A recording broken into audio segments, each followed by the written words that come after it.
What's up, everybody? I'm so excited. I'm like giddy. I've been giddy like a school. I've been in a great mood all day because we haven't had Jesse Jett. Jesse Jett is here, everybody. We haven't had Jesse Jett on for a while. I'm going through withdrawals. I've talked to him on Twitter. It's been a while. Like there was a time there that we were like, it was like 2 or 3 times a week we were talking to Jesse Jett. Yeah.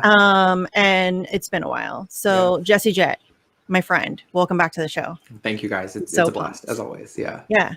This is one gonna be great. especially. This time I'm very excited. So I should warn people though that he has 3 really kind of deep and dark songs, but then also a TYT diss track, exactly, which is good fun for everybody. That's Right. just good, clean, wholesome fun for everybody. So I don't know if we want to save that for last. Maybe should we? You know, as dessert, because our meat and potatoes are it's gonna be hearty. We're gonna be I think we're going some places. I think Cenk is eating dinner right now, so he'll tune in later and catch it. Oh man, yeah. God, where to start? I guess we'll probably start with the Palestine piece out of all of them, because it's Israel committing war crimes is especially relevant today. Yes. Hashtag Syria. As we mentioned before we started going live, Israel is bombing Damascus, the capital of Syria, which, to my knowledge, is the closest they've gotten to trying to take out Assad, but the stories are still coming in. So a song about Palestine and what's been happening there would be quite relevant. Yeah. So. And I think that, just buckle your seatbelts, because if we're starting with, Palestine, right? Yeah. That should tell you something. Yeah. I don't know if you guys want to get just right into it. I had been, do you want to set it up? Like, do you want to recording? anything? Yeah, a little bit. Okay. I'd been recording for the spoken word album, which that's recorded. I'm waiting on artwork and it'll be out very soon. And I had tried to stop myself from writing anything new because I was in recording mode and I wanted to stay focused on that. It's really hard for me to switch from I'm creating new material to then stop doing that and focus on refining and recording the stuff you've written. That was a hard shift to make. So literally as soon as I did that, it was like everything was really at its worst with the most recent attack on Palestine. And every time I opened Twitter, the stuff I saw was some of the most heartbreaking, disturbing things I've seen or heard before. And it was impossible not to write something about that. If it's something that ends up going on an album, it would probably just be a single. To be honest, I would want to release this in a way that any money that someone wanted to contribute toward it went towards the proper cause. And it's very hard to find a way to get money to Palestine. It's not as easy as just, hey, here's this fund that says it's for Palestine, and you can, donate your money and know that it's going where it needs to go. So once I've had a chance to kind of talk to some people about what would be the best way to go about doing that, then I might actually put this track on Bandcamp. For now, it's just on YouTube. And there was a message I actually got from somebody regarding that song. That's still one of the most meaningful comments I've ever received on a piece, that just said this is what we've been trying to get across to the US for 30 something years, is that, we're not barbarians, that if you were here, you'd be welcomed into our homes. And they said that those words coming from an American hit harder. And that was when I have a small collection of screenshotted tweets or comments that if I ever really need to be reminded of what the reward has been for me out of doing this, it's stuff like that. That's so much more than I could ever ask, and if someone there who knows it firsthand feels like I got close to the mark, that's tremendous. So absolutely. I started this off on the song with a clip of Biden talking about the money we give to Israel. He says it's the best $3 billion investment we make. He says, were there not an Israel, the United States of America would have to invent an Israel to protect her interests in the region. And in classic Biden form, he reiterates that for extra effect. He says the United States of America would have to go out and invent an Israel. So just so it really chills you more, But that shows his utter ignorance of history, given the fact that Israel was invented mostly by the UK, but with a lot of US cooperation. So he's right. The US did invent Israel because it didn't exist before 1948. Yep. So, this is the Palestine piece. This is called American Desires. I don't mean to sound alarmist, but most of what they let you read is garbage. Most of it's designed to warp our minds until subconsciously you find you'll take the time to lick their boots free of grime and wipe their minds free of tarnish. Oil is the centerpiece, a body count of millions is the garnish. So how's it feel to know we funded every carcass, that every year our taxes pay for carpet bombing Gaza under shroud of darkness, that we spend enough a year to house and feed each homeless person in the streets on turning families in apartment buildings in the Middle East to bloody craters full of charred garments? And our media is silent at best. At worst, they can find it in themselves to call war crimes clashes and label children burned to ashes terrorists who played a stupid game and reaped the harvest. And every time we try to paint the truth, the news sends their slugs to come and suck off all the varnish and distort it into something harmless. The media will hang you by your feet and keep you half asleep. So yes, I'm here to set you free, but freedom won't be sweet because you'll fall 1,000 feet when I come cut you out your harness. They say those who dream the deepest fall the farthest. They also say that home is where the heart is. But if home for you is Gaza, Netanyahu's got you painted as a target. Now perhaps it's not the impact, but it's what you see when falling that will hit the hardest. Maybe it's the sound of all those children crying out in those apartments that will hit the hardest. Maybe all those little bodies scattered in the dirt will hit the hardest. Maybe seeing human lives assigned such little worth will hit the hardest. Maybe it's the knowledge that you're paying for the darkest of atrocities committed on this earth that will hit the hardest. Maybe it's the knowledge that we give 10 million a day to oppressors who possess the kind of Medicare you'll die in debt before you see that's going to hit the hardest. Maybe then you'll see you've always had more in common with the commoners whose slaughter we fund every day in Gaza than your senators and bosses. Maybe then you'll see our country never had a conscience. Maybe then the retroactive guilt will make you nauseous. Maybe what hits harder than the impact is the act of being conscious, of knowing your complicity and helplessness to try and stop the bloody deeds of Congress. And that no matter who's in office, America preserves its foreign interests by whatever means its greed demands, however monstrous. We'll always need a place to train our contras. And Biden's got a backup plan should harm befall the Holy Land. Wipe it off the map, he'll draw it back on with an iron hand. He demands an Israel, or reasonable effigy, to exercise democracy and colonize the Middle East, regardless of the human cost, or phosphorus atrocities bought and paid with money they rerouted out the budget for the non-essential things, like ever making Flint's water clean. So maybe what hits hardest is the day you see this country for its actual priorities, and nevermore no honest peace attempting sleep. Maybe then you'll look at politicians making speeches like a blood-encrusted beast espousing destiny to empty seats and fellow leeches. As the gauntlet of democracy extends its brutal reach like a giant wave of trash come to crash on foreign beaches. Maybe build a base, throw a flag down, and heavily pollute the region. Rape your ecosystems, gut your fauna, and congratulate you on your new allegiance. Oops, we mean alliance. This is something mutual unless you're non-compliant. We stole something crucial on which you can be reliant. So maybe what hits hardest is a centrist saying both sides need to stop the violence. And those would be the very same centrists saying we should all accept police brutality, who hem and haw and clutch their fucking pearls and spend their time condemning riots. But very soon will come today those centrists all get censored like the rest of us, and pious as they'll try to be, they won't stay quiet. But they'll just end up shouting in that void that they were all so quick to render us subscribers. And it will be too late to light the fires. So far away tonight, there burn the spires of a region set ablaze for which you've paid for every pyre. Which is why your checks weren't all $600 higher. Call it foreign interests or American desires. This is why your checks weren't all $600 higher. That was excellent, man. Oh my God. I really dig how we've talked about this before, but I know we're going to be very repetitive, guys. I'm sorry. Cause it's like, we always say the same stuff, but it's always true. But it really is.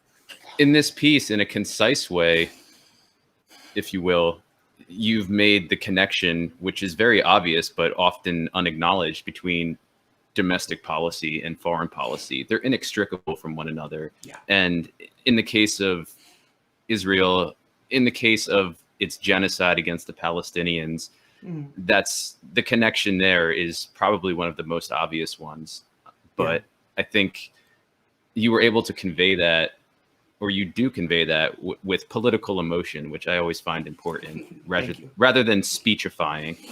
Well, and you tie it into the fact that Flint doesn't have clean water, and your checks weren't $600 higher, and you don't have healthcare in the middle of a pandemic, and you can't afford to keep your house, and you know what I'm saying? Like, this is great. Like, Israel is like, we're giving them $10 million a day.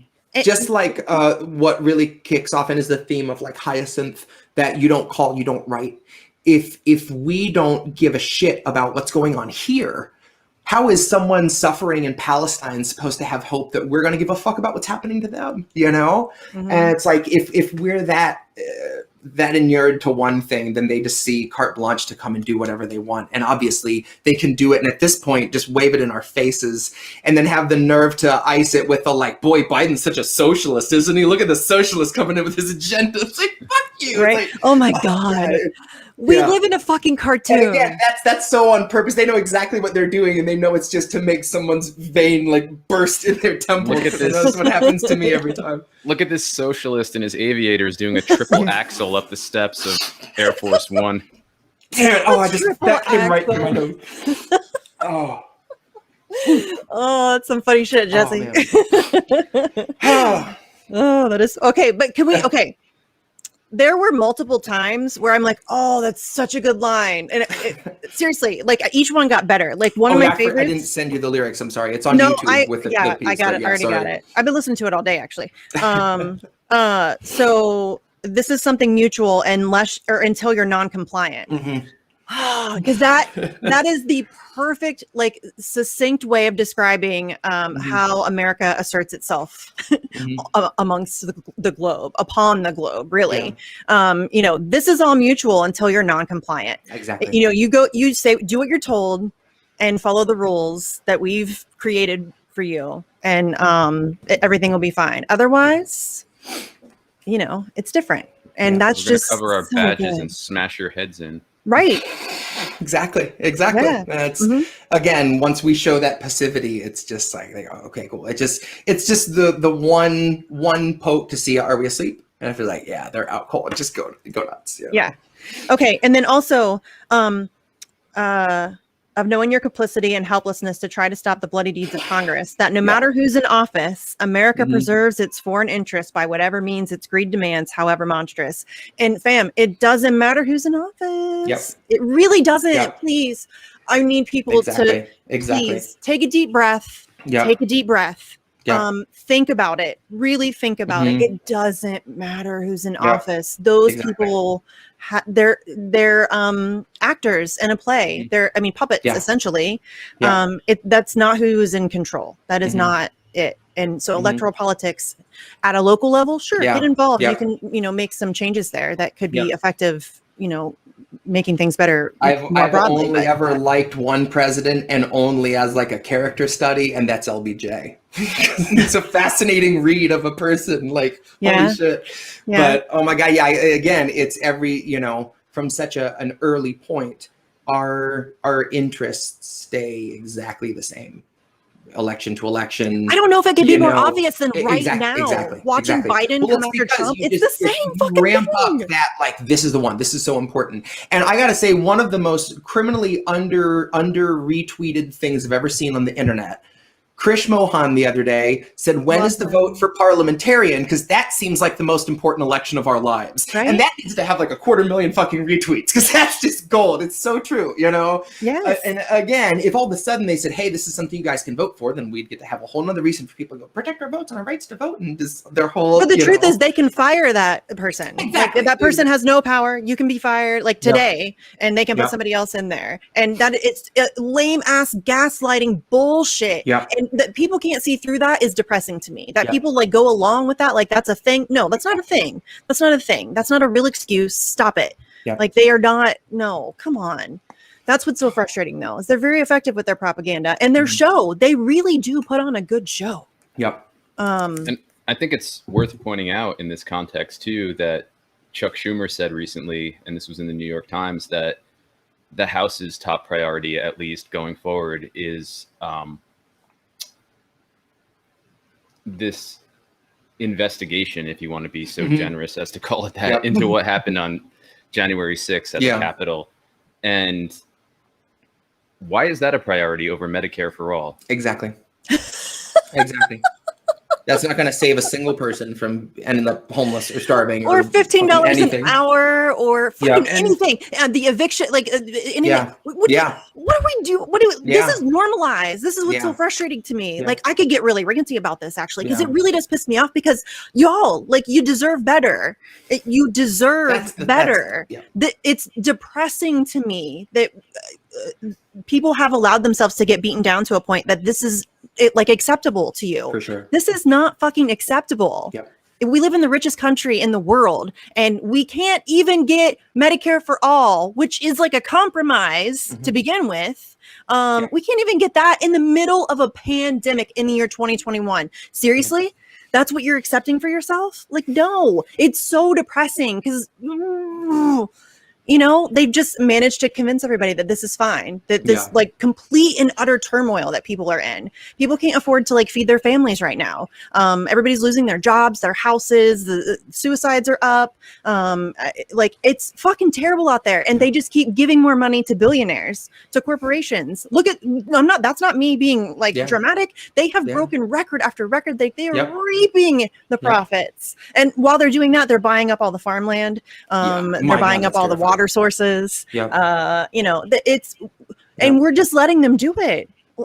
It's so frustrating, because it really is just so like, it's, to me, it's so out in the open. And so it's depressing. I don't know if they realize that they're actually making the GOP look good, because the GOP is blocking this effort. And I think a lot of that stems from, you'll hear on CNN or MSNBC, it's because it's the Republicans and they always oppose anything the Democrats put forth. I think in this case, it's more so, we went through 2+ years of Russiagate, which was a complete waste of time and taxpayer money. And they're still doing it. This is lining up to be the same thing. Nobody wants to go through this again. You know, Mueller didn't provide us anything but just years of speculation that ended up in in a nothing burger, as they like to say on MSM. So it's we know the Democratic Party is decrepit as hell. So it almost goes without saying. All of it. It's the system. This doesn't work. It's not effective. It's really fucking terrible, in fact. So we have to completely re-examine things. But I think genuinely, like, that's first going to take, like I said earlier, it's going to take like a mass awakening for people to like come to terms with the fact that you actually deserve to have like a decent life. You deserve to be able to go see a doctor. I think we're gonna like a human right happen like in little bursts. That I think we're gonna have a general strike happen before people are aware that they're all striking. You know, it's just gonna kind of trickle into all of a sudden like. That's our only option. That's our only hope. Like, yes, it's just I just don't know if it's going to happen fast. It's going to be bad either way. Honestly, no matter how we go about this change, whatever. By the time we do, they're going to have so many robot dogs. It's just going to be. Oh god. Yeah, we're up against it, dude. They're coming up with some evil ass shit. And like, we already live in an unbelievably pervasive surveillance state. It's right now, I guarantee you, somebody is watching or recording, or, you know what I mean? Like it's bad. Like Well, we're up against they it. Here's a brand new piece about Tara Reid for them, and for everyone. This is gonna make my mentions. Okay, wait. Did you send me lyrics to this? No, let me do that right now. Okay, because that's not, you haven't recorded this yet, have you? Or did you? Or did you haven't published it? Here's a fun bit of backstory about that. Do you remember when we were talking about why I was doing a spoken word album with new material? And I mentioned that so many of these pieces I was writing were so long, like Hyacinth and stuff. And I was like, can you imagine if I tried to turn that into a song, just how long it would be? Even if I made it, gave it several movements, it would end up like some Yes song, or I'd have to have like several different changes throughout to keep it interesting. And it's just like, it'd be really lengthy. And I tried to go ahead and make this into a song, and it was 7 minutes. And again, it's one of those that this especially, I think, deserves the freedom of being able to read it as is. So this will probably stay a spoken word. I'm so excited. Piece. Yeah, Tara Reid is a badass. And like I realized I didn't have any, like, I've mentioned her in a few pieces, whether by name or by saying everything but. And I was like, I've never actually done a straight up piece for Tara before. And I mentioned to you guys that I contacted her once I wrote this and was like, I just want to kind of run this by you and make sure that you approve. I obviously didn't try to go too much focus on just Joe Biden, but you can't talk about her situation or the backlash. And backlash is such a tame word. People don't appreciate what she went through and still goes through every day for coming forward. And because it's something people don't want to believe, they're extra shitty about it. And I mentioned in this piece too that there are through lines to be drawn with Julian Assange, because it's a conscious choice of, am I willing to change the whole rest of my life, arguably for, if not the worst, let's say at least the more stressful and scrutinized, to come forth with something that I feel like it's important that everybody knows about. And she did, to obviously great personal cost. And there are still people who are clueless enough to think that there was something to be gained out of doing that, other than just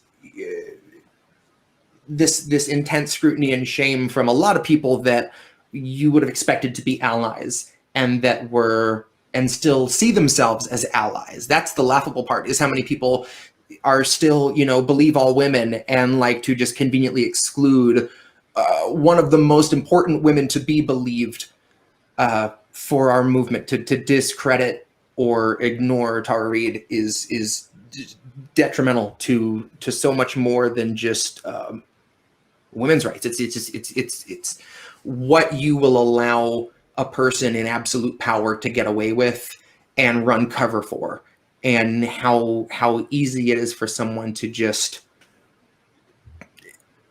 I know the smears that she faces are if you guys know, and anyone that doesn't, I think there's a connection to be made. Sorry to jump in. You're fine. I think there's a connection to be made too with what's happening in Palestine, and that has to do with erasure, and it's about erasing these narratives of what happens, happened when people, like you said, in the throne of power think they can sexually assault somebody and it's fine, it's normal. Right. So well, because they're powerful, and why wouldn't it's about erasing her story. It's about erasing the story of every woman who's come forward and said that this politician or person in power has sexually assaulted or raped me. And it's always the case across the board. And after a while, it's not always, though. It's not always. I think that actually goes along with what's happening to Julian Assange too, because he was also accused of stuff like that. That's proven to be pretty unfactual. You have to, I think what it really does is tie into the fact that like sexual assault is very much used as a weapon regardless. However it will help them. I mean, it's not uncommon for them to accuse their enemies of that kind of stuff too. You know, they're ruthless. And so I think that's what, here, I'll take some of the heat off of you, Jesse, because I'm not like a believe all women kind of person. Because I think that you should probably start there. But I think you also have to be open-minded, because we've seen, like, if you look at the 2016 campaign, there was talk on social media of accusing Bernie Sanders of being of like sexually assaulting or sexually harassing, grabbing people inappropriately during pictures, whatever. I mean, they were openly talking about it online, and that happens. And so I think you just have to look at it. You know, I think you should start at, like, believing them, but then you still have to kind of look at it, especially when it's somebody of power or influence, because it is a weapon. It's a political weapon that they use against their enemies too. And so, you know, in situations like that, I think you have to, just for me, I like, just step back, take a deep breath, be objective. But for Joe Biden, y'all, he's on video. Exactly. He's on video being grossly inappropriate with women and children. So this, like, I believe Tara Reid, absolutely. She's 100% credible. And Joe Biden is a scumbag of the highest order. I mean, y'all, just the videos of him with kids alone should have him in prison. It should have him in prison. Seriously. Like, in my opinion, that's gross. What he does to those little girls is disgusting. And so, that's just to reiterate for myself, I totally agree with you, Misty. And that's what I was trying to say with regard to how to approach these sexual assaults and these rapes and or the claims of them. That's what I was trying to say. And you made it, you made the point much more concisely. I just get very passionate about that for obvious reasons. It's important, and I don't want to misrepresent my point of view on that. So there you have it. But I'm glad you made those 3 lines in the song. I'm really excited for you to. Okay, can you do this now? Because I've been like really waiting. Here it is. And again, I was trying to keep this concise, and concise for me turned out to be about 1,000 words. This is called "Read Between the Lines." Legend says that Hercules swept Cerberus right off his feet and effortlessly set him down as softly as a songbird. Atlas kept the world upon his back, and every day he wondered whether he could stand it any longer. And Tara Reid came out to say the man they tried to label the messiah of morality was really just another rapist. And I don't intend to hesitate when asked who was the stronger. Tara, like Assange, knew that carrying the truth would be the hardest labor. Tara knew that her assailant wasn't going to make us any safer, and knew he's just the type of man to hand a decent foreign leader US printed walking papers. Knew he'd be a relentless and aggressive in the war he'd wage upon her very character, that his attempts to weaken and degrade and embarrass her would be her only compensation. But I strongly doubt that anyone could ever have foreseen the stream of hate that came from quote-unquote progressives and the self-styled titans of survivor advocation. So if you really think there's something to be gained out of sharing that pain with the world, then you're sorely mistaken. The Biden team just drugged their feet addressing Tara's allegations until they had a decent list of smears, and then they aired them out on every station. And it turned out no one wants to hear the truth of who they've praised as being worthy of such bloated liberal celebration. No one wants to really know the person they so valiantly defended, even when it meant they had to gloat and shit all over someone braver than they'd be if given the occasion. Now cue the faceless comment squad invasion. Cue you fuckers crawling out the woodwork to analyze the way she wore her hair or what she wears, like her appearance waives her rights, or that somehow you're the reason for your situation. Somehow they've decided you should bear responsibility for what such monstrous men insist on doing. Somehow they're deluded by the empty, hypocritical, and useless fucking platitudes that bastard keeps on spewing. And I think it's very telling that the best of their excuses when they try to come and justify our president's abuses is a hearty "but Trump." In which case, I'll remind you that you never saw the news attempt to sell you Donald Trump like he was morally upstanding or a decent human. But when Joe says something bigoted or ogles someone's little kid, CNN says, "Isn't this refreshing? Biden's like a mix of JFK and FDR with all the finer parts of Harry Truman."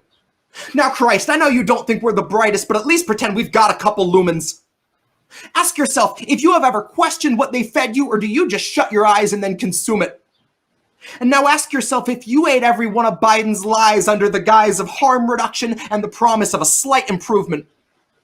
And now imagine long ago that Biden chose to show you who he really was by traumatizing you for his amusement. Now imagine that you watched him touch a Bible with those filthy hands and then assume the power of the highest seat in all the land. Of knowing your attacker wields a global coalition born of 3-letter agencies who will make a life's mission out of trying to discredit you through lies, damn lies, and collusion.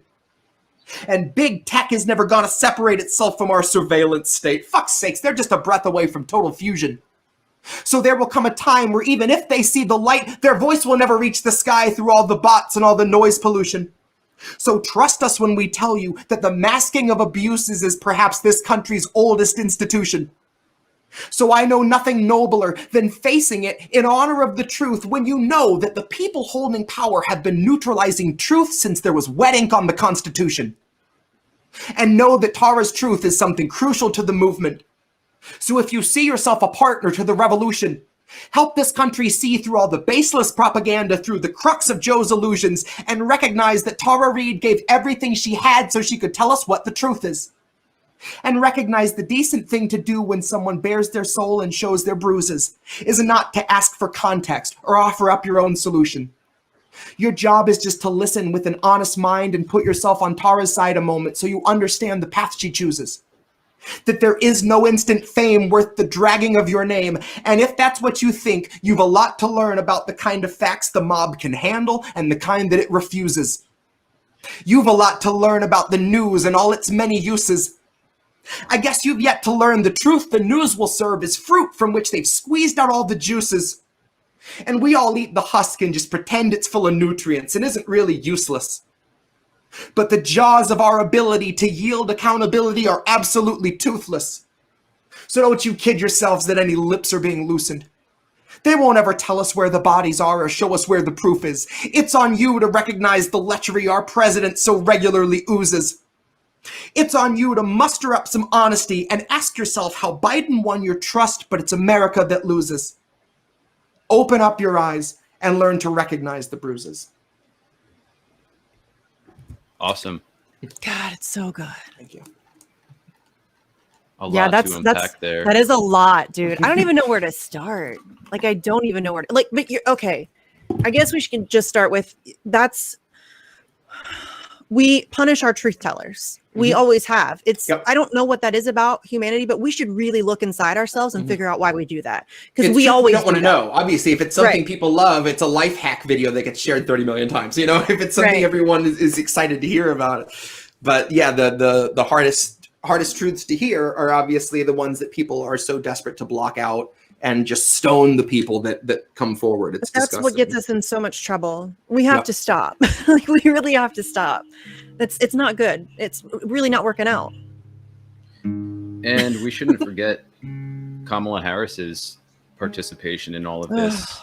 I'm sure both of you saw yesterday in her visit to Guatemala. Oh my God, yeah. She said to Guatemalans, do not come to the United States. If you're a refugee or if you're migrating, if you're just trying to make a better life for yourself, do not come. And so we're seeing that along with the increase in migrants and refugees at the border. Okay, hold on. To something about 15,500 at this point. We're seeing the brutality of this administration. Did that come up? Yes. How it started? Our supposed leaders in Washington need to stop attacking immigrants and instead make clear that America is a place where immigrants and refugees are welcome and contribute to our society. How it's going. I want to be clear to folks in this region who are thinking about making that dangerous trek to the United States-Mexico border. Do not come. Do not come. It's a show. This is a show. They don't have opinion. Like, they don't. Kamala Harris doesn't have like a viewpoint on immigration. She does what she's fucking told. And also the chutzpah to travel to a country like Guatemala, where the U.S. has had decades upon decades wreaked genocidal plunder, and say, we know you're living, we know you want to migrate or you want to seek asylum because you want to survive. We've destroyed your country, but fuck you. Don't come. Don't come. It's too dangerous. I like that they try to frame it like that. Hillary Clinton did that too. It's too dangerous. We got to send these kids back. These children who are likely we're sending back to their death, but we got to send them back to send a message that it's not safe to send them here. Do you really think parents would send their kids on a dangerous ass voyage like that if they didn't think they absolutely had to for their survival? Yep. I wouldn't. I have 2 children. There's no way. I mean, that would be last resort. Yep. You go try to save yourself. I mean, Yeah. last resort. Yep. That's desperation. And it's because of us that they're in that desperate situation. Mm-hmm. And it's so gross. Ugh. Yeah. I think The it's a hypocrisy is truism. gross. Nobody wants to leave their home unless they have to. Yeah. Why would you? Everybody wants to just live peacefully amongst their neighbors and their friends and, just be able to eat and, just live, just live your life. Nobody wants to really, do you really think that the average person wants war? No, it's the psychopaths that we put in charge because they're psychopaths. And for whatever reason, we've decided that that's who we're going to elevate to positions of power. And it's really not working out. No, it hasn't been for hundreds of years. So that's this is a really good transition point to go into this piece. And I don't think I've ever really done a song like this on here. I only have a couple pieces that have ever kind of gotten into this territory before. Okay. But a good side effect of the radicalization, is what we've talked about so much, is once you know, you can't unknow. And so many things that you want to just be able to enjoy are more difficult, whether that's a song you used to love, a show you used to think innocently enough about, or whatever. But sometimes just the act of being present and trying to enjoy good things and not dwell on how fleeting those might become, and how fucked up everything is for everybody else, how guilty you feel for having those good days sometimes, just the whole slew of it. I never really have written about, but it's also never come out in such a sense of depersonalization as it did last week. And I had this line pop into my head while I was outside with my son, and a song came out of it pretty quickly. This is called Ghost on the Lawn. I'll apologize for this tuning. I've been trying to figure out why it's a little off. It's because this tuning I came up with for this is a flat tuning. So it's supposed to be a little imperfect.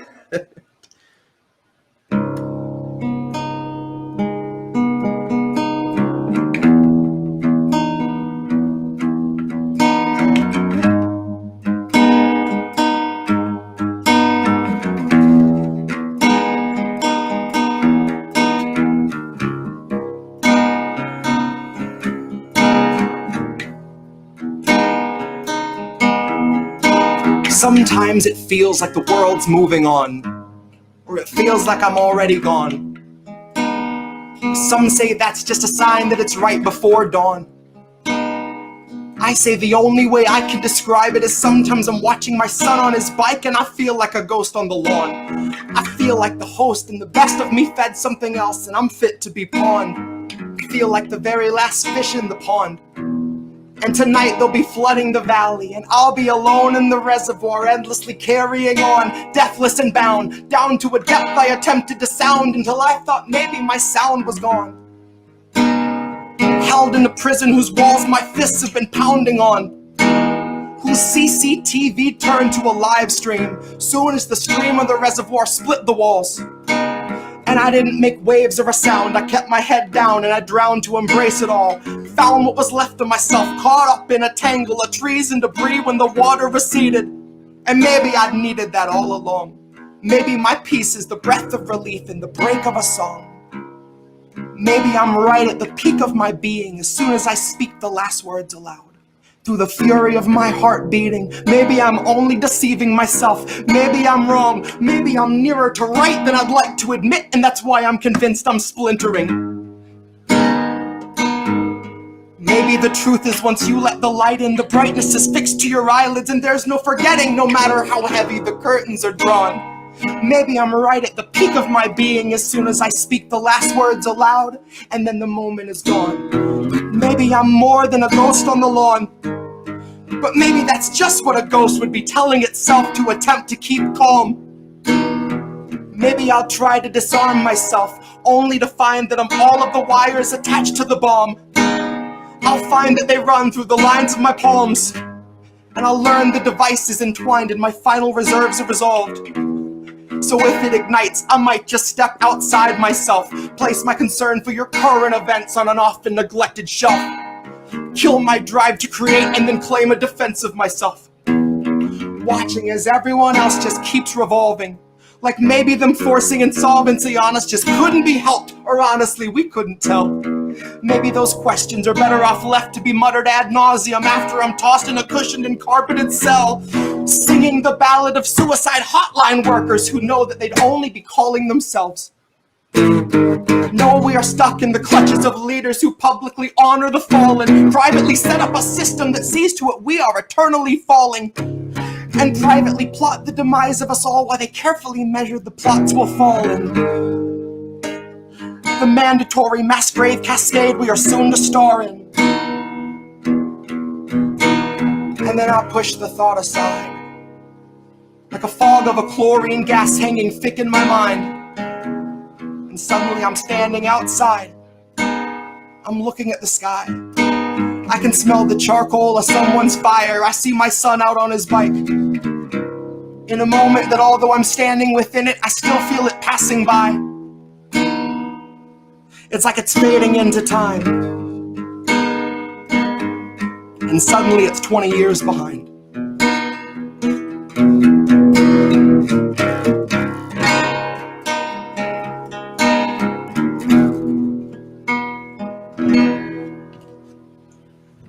Oh, Sweet. that one's so like deep. You know what I mean? Like, I know that's such a cliche I know. word, Oh, I know. but I couldn't, like, I sat here thinking about it and I'm like, there really isn't, I don't know another word that really, you know, it really is, it hits deep. Like, you know what I'm saying? I mean, Christ on a cracker, dude. So Whoa. I guess that's a good place for us to leave. That's why I saved fractions for last. Yeah. So I figured we needed that afterwards. Yeah, we're definitely, yeah. But like singing the ballad of suicide hotline workers who know that they'd only be calling themselves. Okay, that hit me on a personal level, fam. Because it wasn't like a big deal, but like I volunteered. You worked one of those for a while, right? I did, yeah, just like one summer. You know what I mean? Whatever. It wasn't anything like where I was super. But it's honestly, I was like 20, I think. And I have always dealt with mental health issues, and that's why that line hit me so hard, because it really is. A lot of the time when you're calling one of those places, you are calling yourself. You're calling somebody who totally gets where you're at. At least, I mean, I shouldn't speak, you know, for everyone. Maybe that's not always the case, but I mean, like that's why that line hit me so hard. Yeah. Because it really is you calling yourself, like for me. And I think so deep. Overall, Jesse, I DM'd you about this the other day. After you sent me the link to the song, that what's maybe most poignant for me about it is I don't want to say rumination, but for lack of a better word, rumination on what the future bodes for your child and for children. Misty has 2 children. My girlfriend has a 5-year-old. And so what kind of world is being set up and what kind of world is going to await them? And I can, even though I'm not a father, I can fully, or not fully, but I can get very close to fully understanding how that can make you feel like a ghost. Like you dissociate and the world, reality feels like it's imploding around you, and then you think, well, if I just stop paying attention, if I just stop worrying about what's happening in the world, then it could all be easier. But it is, and it's hard when you're so conscious of that, and you have like, you'll just be doing something innocuous, like just playing out in the yard or whatever, like running around with squirt guns, and you just like, when you're aware of all those other factors, it's hard not to be so hyper aware of the fact that you really need to savor those moments that it almost feels like mentally it's like spending the whole vacation taking pictures and not paying attention to what's actually going on around you. You're so busy trying to preserve it that you're dwelling on that and not actually just being there, you know? Yeah. And sometimes that doesn't happen, but other times it's like, there's almost a sense of guilt of like, you know, and it's like I'd spent the last however long working on songs. I'd written the Palestine piece, I think the night before, and then the next day still, it's just like, it's probably all that. It's Palestine. It's hard to be able to just be out and enjoy playing with your son when you just watched so many people lose theirs, you know? Knowing that's going on, sometimes it's hard to disconnect that. So true. So true, dude. Yeah. So again, I've really appreciated anyone that's like shared that song, because I know that's definitely not my usual bag. It feels like it's very personal. It's kind of a necessary byproduct of the music I make, is that's the downside. It's like, you know, those types of songs are going to get worse and worse until I'm just I wonder sometimes. So let's get into just me getting to shred someone, which this was so much fun. As soon as I watched that video again, I was like, oh, people who let's set it up, because I want to have a little. How long, do you have a hard out, Jesse? Do you have a hard out? Do you have to be out of here at like a certain? No, I got some. Go ahead. Okay. I don't want to. You know, we could go forever. But yeah. Okay. So, let's set this up a little bit, because I would like to bitch about the Young Turks myself. They're a fucking joke of a network. I think that they've been pretty well exposed at this point. I think that there are still some hanger-ons, but I think for the most part, people they've lost all their credibility. But I think what do they even do anymore? Propaganda, essentially. I mean, they still talk about Russiagate, and they're still talking about that Syria chemically, like, to use chemical weapons on their, and that. You know, they're like this close to sniffing backpacks. Does Cenk Uygur even know what OPCW stands for? I don't know. I'm just going to mute for a second while I tune this. Go ahead. Okay. I don't know. And did they have some kind of freak out recently? Yeah, with Aaron Matei. You didn't see that? I know you haven't been on Twitter. Like, Jesse doesn't get on Twitter, so sometimes we have to inform him of goings on. So they went after the news. They went after Aaron Matei, like a whole big thing, dude. Anna went off, and then she ended up like throwing up the middle finger and saying, "Fuck you." Yeah, that's right. I said it. Fuck you, Aaron Matei. Right. And like for no reason, and still pushing this just bullshit that has, like, I mean, we have whistleblowers who, and she's still, she's bought. I mean, that's all it is. I mean, she just knows. Go ahead. Is he on the show? Aaron? No, of course not. They wouldn't have. They wouldn't. She wouldn't say that to his face. Are you kidding? No, I didn't think she doesn't have the. No, she no. But yeah, like Aaron, like as Aaron does, push back on them rather politely at first, and was like, you know, but they're so wrong about this. It's laughable. I mean, it's just that they're still trying to pretend like that's a reasonable position to hold. He's been totally right on Russiagate and Syria.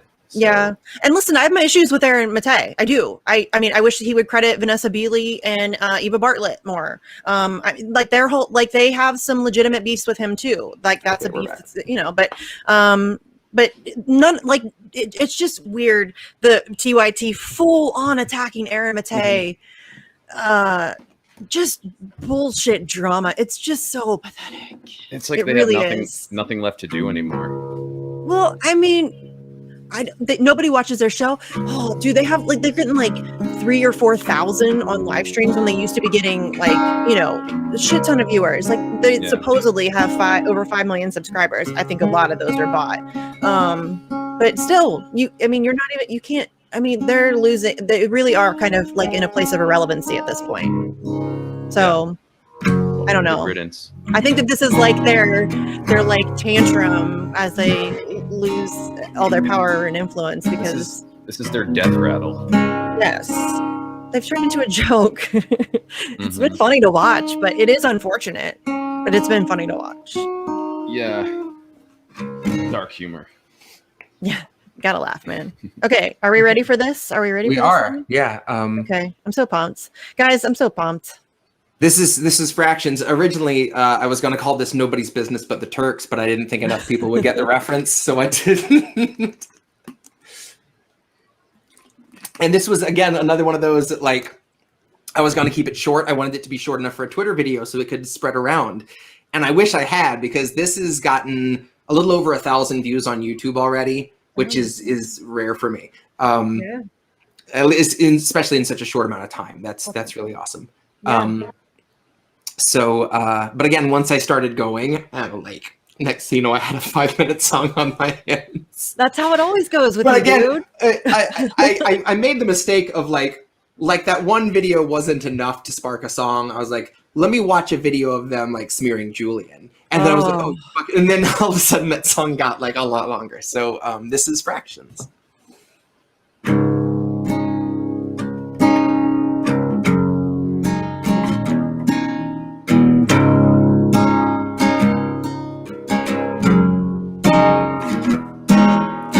Calling every foe synthetic leftist and progressive lover. Summoning the simps of all the squad adjacent opportunist two-faced cop-suckers. Paging every democratic yes man in possession of a smoother brain than those who hide behind Biden's stutter. Welcome to the super edgy independent news you can trust when we say that we don't sell our standards out like all the others. Trust us when we tell you that we're looking out for working class America, holding all the powerful accountable. Trust us when we tell you that a host of vital truths are being covered, when honestly the truth is being smothered by a couple disingenuous hacks sent to act in bad faith by Big Brother, and start smearing every journalist who bears the credibility they covet from their gilded fucking neoliberal centerpiece. Come and air out all their jealousy and spite like it might yield them some validity, or paint a coat of pity over all of their acidity, cause they've been busy cozied up to every war pig living between here and the infinity. Albright, Biden, Obama, God, that's gotta take the fucking trophy for unholiest of trinities. So I hope you didn't come to witness anything resembling integrity. That's been long abandoned. Now we see integrity as often as Atlantis. Now they only toe the line and read what they've been handed. It's safe to say if Cenk sunk any lower, he'd be deeper than the Marianas. TYT will tell you how opinions aren't the facts unless they're Cenk's or Anna's. Since they chose to make a living out of licking boots and shilling, you can bet they make a killing. TYT is proud to say they traded all their spines away to empty out the till and tell themselves it's decent work and it's an honest tilling. Well, me, I see they found a way to rape the willing. Me, I'll read between the lines, and in the script I see the signs that those who fund their message down to every filthy dime would gladly bleed a human sea if it prevents a drop of oil spilling. And yet somehow they portray themselves the heart of the progressive movement. The loudest voices calling for some unity with those who built careers around destroying unions. Which might be true, since unity is something truly useless and symbolic, like a stale communion. Tasteless as the times they tried to fight back smiles smearing Julian. And I hope Cenk and Anna listen up and listen well. You will never be a fraction of the journalist Assange has banned even from his cell. And all the filth you spread around, you spread it on yourselves. That's my time. Fuck you twice. See you both in hell.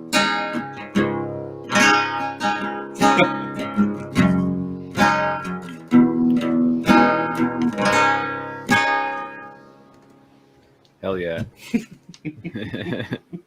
The first time I heard that one, I was super psyched.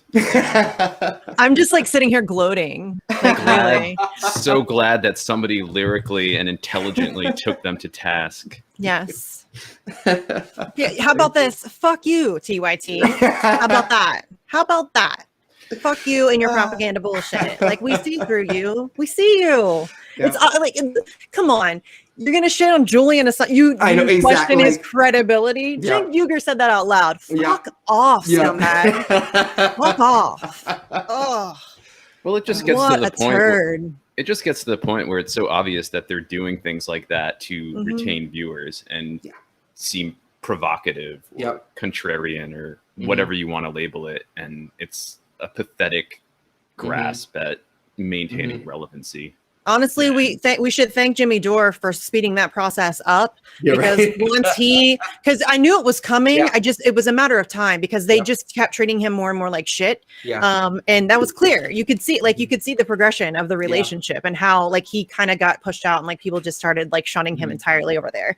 But the fact that I think that he really had like a genuine loyalty, I think specifically to Jink. I think he really like held Jink in high regard initially. And like thought they were friends and all of that stuff. And so I think that's why it was hard. I mean, obviously I don't know Jimmy Dore, but I think that's the impression that I got. I didn't include the line, but at one point I had a line in there to the effect of like, Jimmy went out the door and took your viewers with him.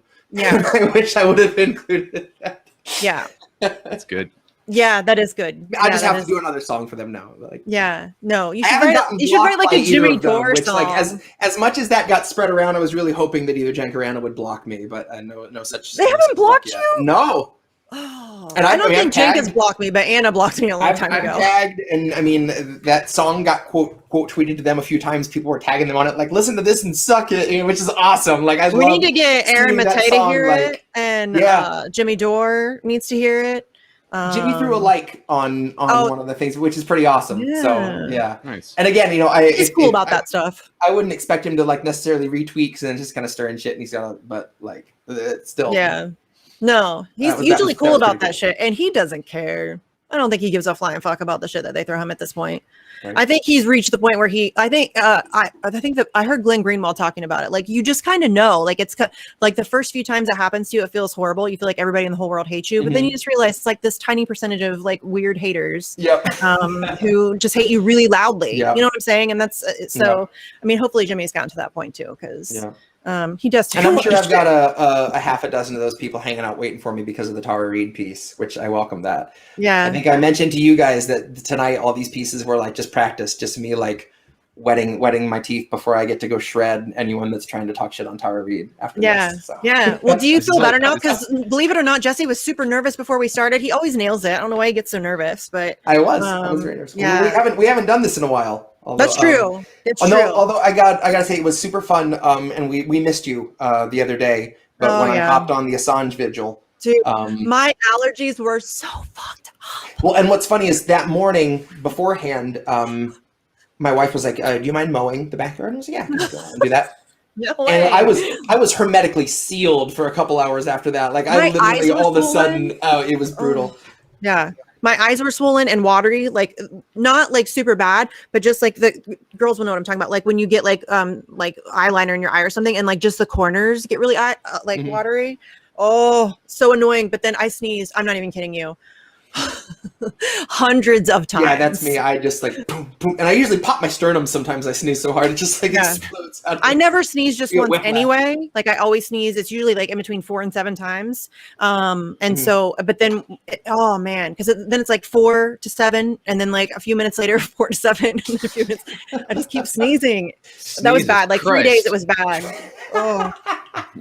Word. I need that on a t-shirt. Sneezes Christ. Sorry, as a dad, I laugh double at stuff like that. It just didn't have blood. Well, it's a dad joke thing. Thank you guys. Like as soon as I put out like American Desires, I loved it. I loved it as a song, but I also knew like spoken word that'll get to really shine, you know. Yeah. It's very powerful, I think. So spoken really word. I think that and the Tara piece, I might end up just doing a small, another spoken word thing before long. I have a couple little things in the works. I still have the acoustic album will be next, which will probably be, I'll probably do that at the same time as a collection of acoustic covers of previous songs, like acoustic versions like Militia Intent and anything from the first 2 albums. So I'll have probably like a little double EP of like pre-existing songs acoustic and some new acoustic stuff. And after that, I really want to do a jazz thing. I really want to try to do some weird ambient jazz and still put it with some political stuff. Someone had a great comment on something. Great idea. I don't remember what it was, but someone said like a dead Jesse psyop. And I was like, that's a great name for a project or like an album, Dead Jesse psyop. I like that. So that might be my jazz thing. I like That's it. like Jen Psaki should change her name to Jen Psyops. Did you guys see the Brian Stelter thing? Did you see the Brian Stelter thing? Holy balls! Is that the CNN dude? Yes, he interviewed Jen Psaki, and he might as well have like been drooling. Like it was the most softball. Like, it was propaganda. Yeah. It was like, seriously, vomit inducing. It's bad. It's so bad. They went way overboard with that. It wasn't even softball. It was just like it's like you are a goddess. How can I serve you? It's essentially. I mean, I'm being dramatic. Obviously. And I love how she gets to just use the fallback of, well, you know, we're not used to seeing it over the last few years. Tee hee hee. Yes. But and it's like, again, there's such work put into the facade of this administration, and we're hard at work. Another day working for the people. Let's get it done. Let's build it up back better, working now, together, future, tomorrow. and there's nothing going on in the inner workings. There's like, they're not doing dick except for just screwing people over more. Yeah. I mean, God, the denying disability. But they're nicer about it to Puerto Ricans. Like, there's no mean tweets. Any way we can shit on people, exactly, and that's enough for people. That is enough to satisfy a bunch of people. As clearly, like, I don't have to hear about it, you know. And what's funny is, again, that so many people were like, "He's not Trump. He's not Trump." Literally, in every election, the one person is not the other. That's a guarantee. As long as it's two people, one of them is not the other person. And the fact that was the basic requirement, and a bunch of people fucking took the bait, is just pathetic. It's so pathetic. I can't even stand it. I'm sorry. First of all, that was an amazing rant. Second of all, no, that was an amazing rant. But second of all, that's like the whole the fact that we were left with Joe Biden and Donald Trump as our choices, and people are in the fucking streets. Like, what is happening? That doesn't tell you that you don't pick. I don't know what does. Dude, like that shouldn't be acceptable by anyone's standards. What is wrong with you that's acceptable? Like, we should be in the streets, like, completely freaked the fuck out that's the choices we were left with in a presidential election. That's crazy. This is that thing where we've like normalized this shit. It's shit. Like, that's all we get is shit. We get shit leaders. We're controlled by corporations. We get nothing. You get nothing. It reminds me of the end of Willy Wonka. You lose, sir. You know what I mean? Like, you get nothing, and it's fucked up. The thing about Jen Psaki that stands out to me is that she had this job before, but we're supposed to fet her like she's some sage. It's like, dude, you basically got fired from your old job, went and cooled your heels somewhere, and then you got your same job back. Like, he asked her, you're in the same place. You're in the same place where you were. Like, what's so celebratory about that? She has black eyes. That just they are just like a doll's eyes, dead eyes. Like, seriously, there's just nothing. It's a vacuum of space in there. It's terrifying. He legitimately asked her if she has any advice on people in the media how they can get to the truth. That he asked Jen Psaki, how can we get to the truth? That's not the person you should ask. Not listen to Brian Stelter or Jen Psaki. Just whatever I say, that's a lie. Start there, because that's where I start. That's my default. Is whatever they say, it's a lie, and we'll go from there. Because that's usually the case. Imagine being Brian Stelter, and that's your job, is to like to perform this stenography. Way to go, Brian! Excuse for you an made interview. it. Yeah, you're famous, and you're on CNN, and you're doing a great job, dude. You really are. Yeah. I bet your mom's real proud. Oh, Jen, first of all, my kids love you. Yes. Did he say that? I'm just imagining that's how it starts. I would not be at all surprised. I'm sure, you know. Listen, I would not. Somebody, if that didn't happen, like, and somebody did that, as like, I would think that was true. Like, you know what I'm saying? 100%. We should do a character. Well, I love how sometimes I'll tweet something that I'm like, this is obviously me having an onion moment. This is obviously a fake quote. And people are like, can you show me where they said that? I'm like, you really don't think that's real? But sometimes you can't tell because we live in such a fucking cartoon. And what's really sad is I don't remember which police brutality instance this was. But the fact that that's a thing you can say, first of all. that they wouldn't release body cam footage for good reason. And I had the quote of like, police chief refuses to release video. It makes us look really bad, he said. And people are like, where did they say that? Where did they say that? I'm like, they said it with their eyes, dude. I don't know what to tell you. But I do love it when they're honest, because every once in a while they'll blurt some shit out like that, and it's funny. Yep. But yeah, like it's Really but bad. you can't tell. You can't tell. Yeah, like exactly. Satire is dead because Yeah. like everything is so ridiculous. We It live just a cartoon. can't get more ridiculous. Mhm. I mean, it could, but every time Yeah. it does, I'm not surprised. I'm like, oh, Yeah. okay, well, that's par for the course. Exactly. Here we go. Exactly. You know, I got suspended for making a satirical, putting out a satirical tweet about AOC. It was when she was photographed, supposedly illegally parking her Tesla at Whole Foods. Oh yeah. And in a handicap spot. And at the same time, there was a tweet attached to that, I believe, that was a quote from her saying that what Elon Musk has done technologically, I'm paraphrasing, has been a benefit to humanity. And I tweeted, AOC should do a benefit to humanity and shoot herself into space in her Tesla. And I got suspended for 12 hours for that. Mhm. yeah. The computer said shoot herself, and that was all it needed to say. But I think the kicker and what's really dangerous about that is that in their explanation, in Twitter's explanation as to why they did it, they specifically say wishing or hoping harm against somebody. Mhm. So that's not a physical or really verbal expression. That's thinking something. So that's essentially Thought crime. condemning you for thought Yep. crime. Yeah. Mhm. So that's where we're at now. Y'all, that is Yeah. exactly where we're at. It's terrifying what we're That's true. You're experiencing. expressing a thought of Yeah. like, and that's true. I mean, someone tested it with a like, I hope you stub your toe, and it was like, no, sir. Just snatched it right away. I was like, nope, 12 hours. Get the fuck out. I of mean, here. listen though, like here's the thing though, the fact that we're seeing so many people just get like completely removed. They took the president of the United States completely off the internet. 100% removal. Like Pinterest, like the Etsy or whatever, like the most obscure, like random, they took him like completely erased his existence. That should terrify everyone. I mean, okay, I could rant about this, but people are willing to hand over that level of power to these big tech companies. And Yeah. it's really horrifying to me. You do not Yep. want these people to have control over what you're allowed to know and think and see and read and hear. And you don't want that. Yep. You do not understand. Like these are psychopaths.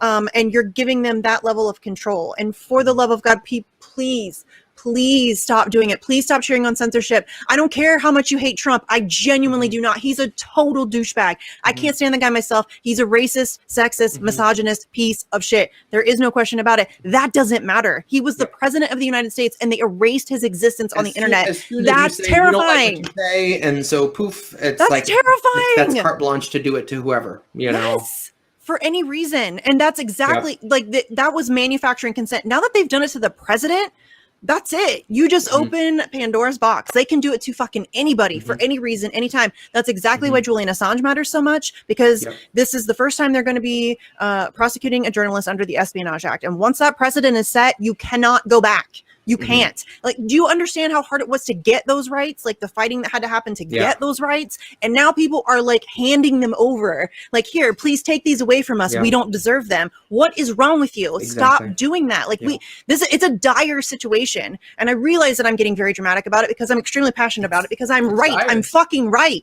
It's a dire situation. We're this close to It's losing getting- it.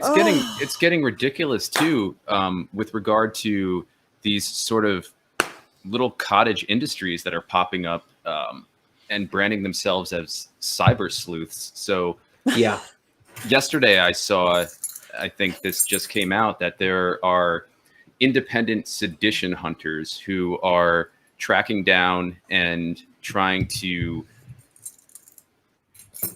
I suppose, convict people who were not necessarily directly involved with what happened on January 6th at the Capitol, but were there, which was hundreds of people. And this is being feted by the New York Times and other mainstream outlets. And these people are totally unaccountable to anybody. And what's incredibly dangerous about that, among other things, is that they're called sedition hunters. And if you go back and look at the Alien and Sedition Act of 1917, and then the amendment that was made to it in 1918, there's precedent for this, and it doesn't end up well. Yeah. No. Yeah. No, we're not in a good spot, fams. We saw this with Russiagate too. We saw all these cutouts pop up, the digital Sherlocks and whatnot, and they're just grifters. They're scams, and we're seeing it develop again. And it's like this paranoid neoliberal cycle. I mean, well, and we also need to stop stop in it, but a lot of us can't get out of it. No, for sure. But we also need to stop thinking about these tech companies. And I promise I'll try not to rant again.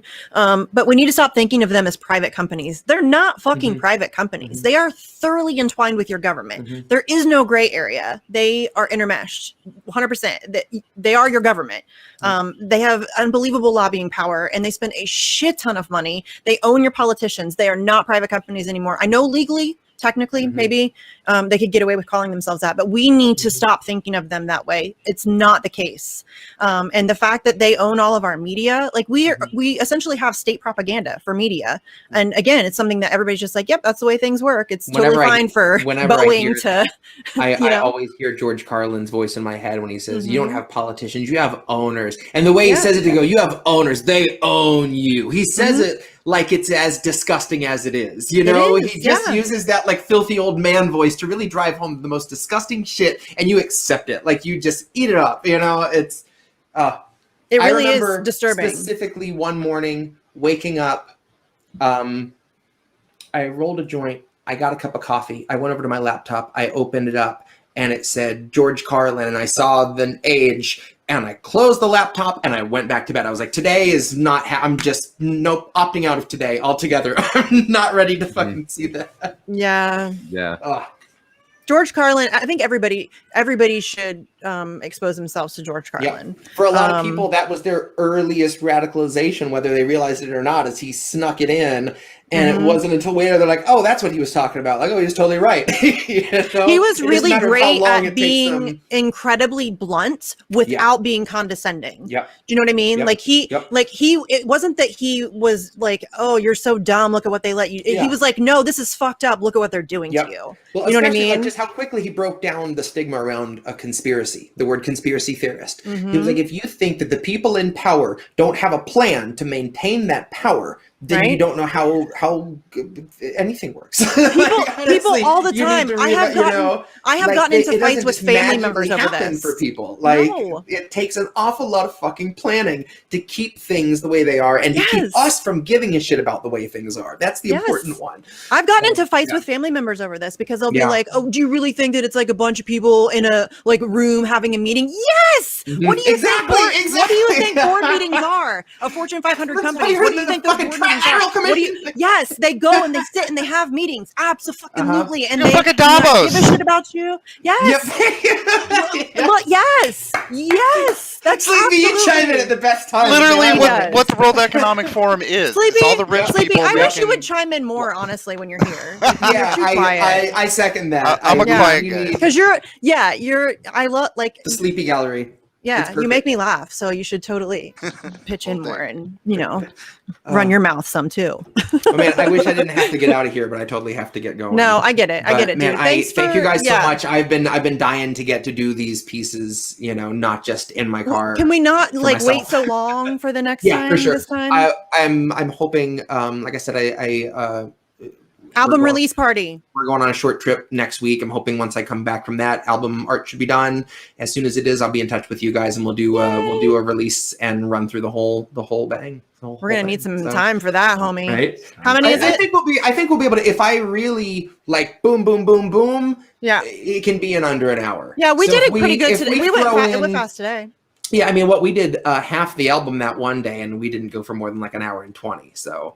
Okay. We can do the whole thing, no problem. Cool. I just need to not ramble on, which I do sometimes. So somebody just keep me in check, and we'll be fine. Surgical precision. Yeah. Okay. So do you need to go? Because I can do all your stuff for you if you need to, or if you want to tell people okay. Do you want your Twitter and your Bandcamp and all that stuff? It's Jesse_Jett, Jett. As always, if you want to support, Bandcamp's the best way to do it. If you want the albums and you don't have cash to contribute, by all means, please DM me. I get download codes from Bandcamp, and I can give you a link to download. I love doing that. It's on Spotify too, but fuck Spotify. They're listening to you as we speak. Hi, Spotify. Right. I love that was an interesting thing that Spotify's software that wants to listen to you wants to do it to curate playlists. And one of the things it does it on, not just your speech, but your emotions, that it wants to gauge your emotions and suggest songs that fit the emotions. That's terrifying. That is like, I mean, listen, as a music lover, I'm not going to lie and say that I've never thought, man, I wish that like just the perfect song would just play. But I get that, also, but I don't want them. I take issue with Spotify being able to feel like it knows what I want for what mood. Like, sometimes when I'm at my happiest is when I want some bleak shit, or if I'm really sad, I might go for Job for a Cowboy as opposed to like Sarah McLachlan. You know, I need brutality. I feel you never know. And for Spotify to presume that is just garbage. Creepy and weird.